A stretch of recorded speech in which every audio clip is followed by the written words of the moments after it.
Now, local news that matters. This is CBS 17 News at 4.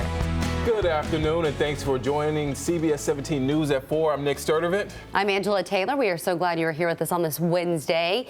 The big weather story this week, the warm-up that's on the way. Today, you still needed to bundle up, but we're expected temperatures in the mid-60s by the end of this week. Chief Meteorologist Wes Hohenstein is here. I love this. 60 Same. degrees, I love Yes. it. And we should clarify to our viewers that that you just did, Nick, that was partially because of the weather that's coming our way and the fact that this being the least productive work week of the whole year, probably, we've spent a good majority of the day talking about what kind of foods we're craving right now. Is a little bit later, guys. Well, Southwest Airlines is working to get its planes back in the air. Yeah, right now, scenes like this that you're watching are playing out at airports across the country. For some, it has been days of delays, cancellations, and of course, lost baggage. And more than 13,000 flights have been delayed or canceled today alone. Southwest flyers are still having the most trouble. All the cancellations at RDU today were Southwest flights. CBS 17's Haley Fixler is at Raleigh-Durham International Airport. Haley, what's it like out there right now? We can see quite a bit of luggage behind you. Haley Fixler, CBS 17 News. All right, thank you. Now we want to hear from you. Do you or will you buy travel insurance? Right now, most people say, yeah. 67% say yay. Yes, 33% say no. Now you can vote using the CBS 17 News app. Tap the top left corner, then select CBS 17 Vote. Do you get travel insurance? Sometimes. I never do, because you can just bank it. Right. You know, if you have to cancel the flight, you still get I'm like, nothing's going to happen. I don't need to pay that extra $300. All right, to stay up to date on the travel trouble, make sure you have our news app downloaded on all your connected devices. It is free for Apple and Android. The State Highway Patrol has identified the person killed in a crash with an off-duty deputy. Yeah, investigators say Eric Henderson was driving on U.S. Highway 13 Monday night in Cumberland County when he collided with the deputy's personal vehicle. Henderson was a student athlete at Livingstone College, according to the school's president. Troopers say the deputy was taken to the hospital with non-life-threatening injuries. A group challenging the state's law restricting abortions has dropped its lawsuit. Right now, there are five state laws that restrict a woman's right to get an abortion, including a 72-hour waiting period. House Speaker Tim Moore and Senate Leader Phil Berger have said they plan to consider additional abortion restrictions when the General Assembly convenes next month. The Moore County Sheriff is asking for help in two high-profile crimes. The first is that attack on two power substations earlier this month. Yeah, according to Sheriff Ronnie Fields, investigators are going through every lead in this case. There's a tip line and a $75,000 reward for information leading to an arrest and conviction. Right now, the sheriff says there is no evidence that the power station attacks and racist flags left on overpasses are related. However, investigators are working to identify the origin of the flag.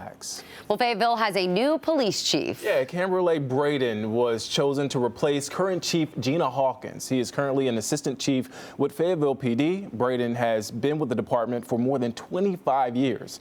He says he has some ideas on how to tackle some of the biggest issues concerning the city, but will have to share them with other city leaders before taking action.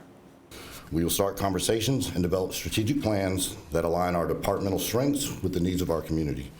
There will be many conversations concerning recruitment, retention, and strategies to address violent crime.